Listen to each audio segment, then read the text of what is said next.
Scott Lang, aka Ant-Man, resonates with the fans around the world?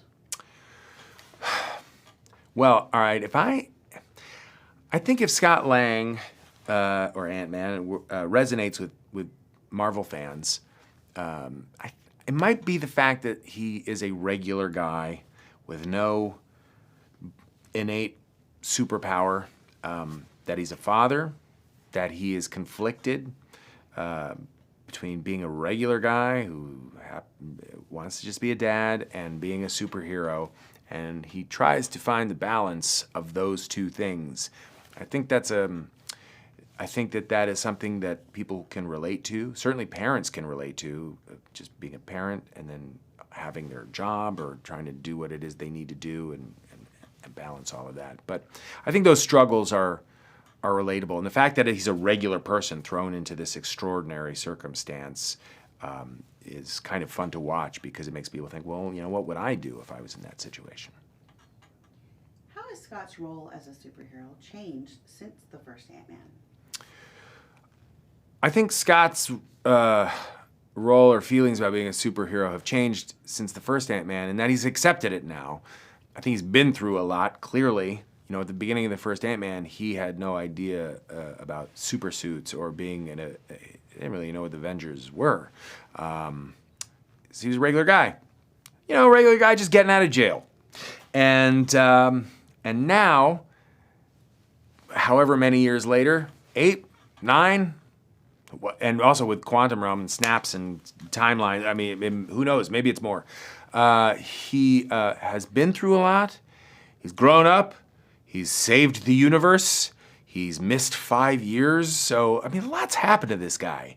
And as a result, he's gained knowledge. So when we start in Quantumania, Scott he's doing all right. He's taking a little bit of a victory lap. He feels good because all that stuff is in the rear view mirror.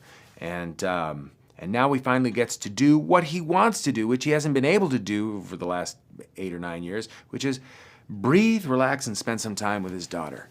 And that lasts for about 5 minutes.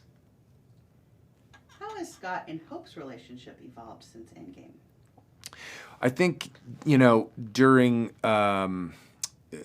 when you look at Scott and Hope, and certainly in the first Ant-Man when it was pretty adversarial, I think a partnership formed over the course of many years, and obviously Ant-Man and the Wasp, and in Marvel history, Ant-Man and the Wasp were a powerful duo.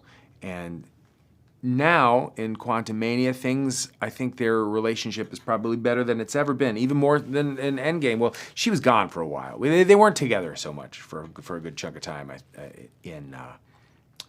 But you know what? A lot of people lost time with one another, I think, during Blink Out. So now they're also kind of making up for lost time. Scott and Hope they're a pretty strong couple. Describe Scott's relationship with Cassie now that she's all grown up. Scott's relationship with Cassie, now that she's all grown up, I don't know if she's all grown up. I think she's older than, she was in some of the earlier Ant-Man films. But I think that it's Scott's relationship with Cassie is really at the core of what these movies are about. And, she's a young woman, and Scott missed a lot of time with her. And so he kind of wants to make up for lost time. And, when you're doing that, it's hard. Sometimes it's hard for a parent to fully embrace or understand or accept that their child is no longer a little kid, especially if you miss some time. And I think that Scott wants to protect her, and he wants to be a dad. And it's tricky when I think Cassie has some ideas of her own, and Scott is a little concerned about that. What do you think is the signature of an Ant-Man movie, and how does Quantumania fit the bill? I think the signature of the Ant-Man movies are family. It's the thing that kind of separates them a little bit from some of the others. One, the hero, the titular hero, and I love saying the word titular, is a parent. That is different than some of the other Avengers. And the relationship between parents and kids is really at the forefront in the strength of family. I think that in Quantumania that exists.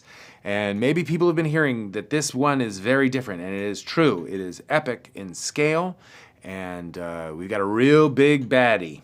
And it's opened up to this insane, intense, and crazy world that looks different than the first two. But the ideas and the themes and some of the humor and all of the stuff that existed in those other Ant-Man movies, I think is in this one too. It's all of that plus Quantum Universe plus Kang the Conqueror. How would you describe the quantum realm and its potential impact on the MCU moving forward? It's very tough to describe the quantum realm, but I think that if early on when we were doing the very first Ant-Man movies, and we had this conversation of like, what if you did just keep getting smaller and smaller? Like if there wasn't a regulator on the belt and you could just get smaller and smaller and smaller until you were in some completely strange landscape in an unknown universe. And what if it was just an unknown universe? Like could that exist? Absolutely could. Maybe we're in a quantum realm right now on terra firma, and everything out there is somebody else's just, universe under someone else's fingernail. I mean, this is the whole thing about science. This exists. This is real, folks. So, the movie takes place underneath a fingernail. The trailer suggests that Ant-Man is no match for Kang the Conqueror. Why is Kang such a formidable villain, and does Ant-Man have a chance against this guy? So Kang the Conqueror is a very formidable villain. He's tough. I think we've all seen clips of Jonathan Majors without a shirt on fighting somebody in everything he's been in. And I think it's believable to think that this guy might be the baddest man on the planet. He's tough. He's an amazing actor. He's in incredible shape. And he's stepping into the shoes of Kang the Conqueror, which are big shoes to fill.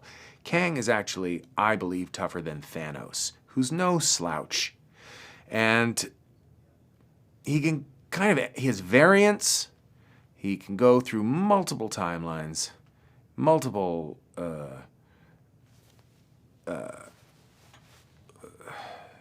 universes. He's a tough guy. And does Scott Lang have a chance? Well, you'll have to see the movie to find out for sure. But I sure like that it's the fact that Ant-Man is the one that's going to go up against this guy. Because you know what? Ant-Man's probably the toughest Avenger. And I think everybody agrees with that, right? Right? No? No. It is easier to kick off a movie. Is it easier to kick off a movie when you've worked with the core team before? Well, it's nice when you get to work on a movie and you're working with the same actors that you've worked with in the past for several reasons. You kind of get to know each other's rhythms. You know who they are. It's fun to kind of expand on the relationships. Our understanding of our characters grows with each one, and our understanding of the relationship we have to one another. So that's really good. I think it actually helps the work, and it's also nice because it's a really nice group of people, and we get to spend time with friends at this point. So that's really exciting. And it was also great in this one to have a few new faces, Kathryn Newton and Jonathan Majors, they're such great actors to be able to watch what they do and act with them, but to spend time with them, get to know them, and hang out with them.